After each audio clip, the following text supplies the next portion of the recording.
GMOG Sports TV back with another one. All right.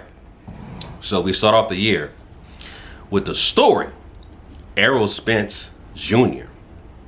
According to TMZ, and y'all know TMZ likes to sensationalize things, you know what I'm saying, and get more views, more clicks, stuff like that. So they like to sensationalize things. But the thing about TMZ, although they sensationalize things, their stories check out. They're verified. You know what I'm saying? So it's not like they're one of these whack-ass tabloid sites that report false news or fake news or whatever. But anyway, according to TMZ, Errol Spence Jr., his crash back in October 10th last year, he crashed his Ferrari, tumbled over hella times. Y'all seen the footage. He survived the crash, thank God. And he was driving drunk, DUI. Okay? They found a loaded hand weapon, a handgun, in his vehicle. Okay? And here's the thing about this, right? Why is it so important and so significant? It's a couple things I want to say about this, right? Boxing, that's the reason why boxing is such a completely different sport than anything else. NBA, NFL, MLB, whatever you watch, even golf for that matter, right? Had this been anybody else, let's say NBA, NFL, these guys wouldn't have a fucking job. They'll be probably banned from the league, right? Stuff like that. So, you know, Errol Spence, better thank God, he's a professional boxer. He could bounce back. His belts ain't getting stripped away. He not getting no fine from the sanctioning bodies. He's not getting a fine, right? He may be getting a fine from the DUI charges or lawyer fees, right? But thank God he's a boxer, because any other profession, in terms of athletics, he wouldn't have no goddamn job. He probably wouldn't be able to get a job in the future. So thank God for boxing. Number two, perception, right? Everybody knows now that you were driving drunk in your Ferrari late at night and you have a loaded hand weapon. What does that mean? Okay, so immediately I'm thinking of suicide. I'm thinking of like, this guy's, mentally unstable. I'm thinking, okay, all right, there's a couple things. Either you are on suicide watch, you can't handle the pressure of being a champion, the spotlight ain't for you, you're paranoid because you think people are out to get you because you got jewelry, you got millions of dollars, you got a Ferrari.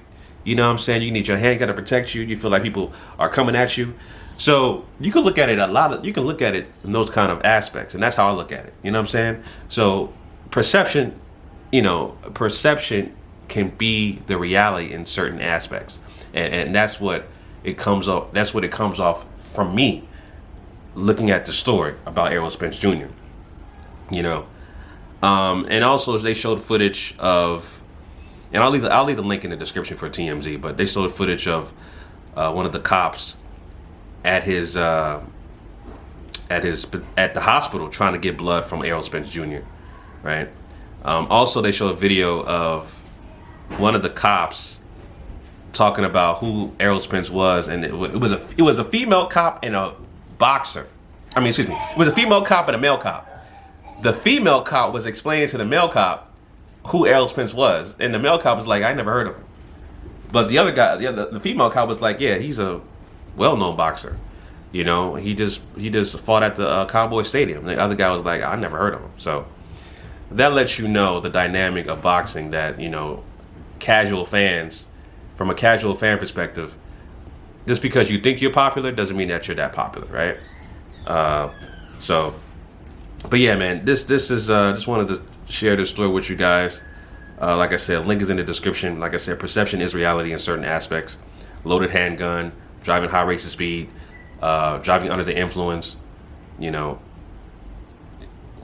perception is reality. That could be a lot of things, right? A lot of things. So, but Errol Spence mentioned that he'll bounce back 2020. He says he doesn't need a tune-up, which I highly disagree with.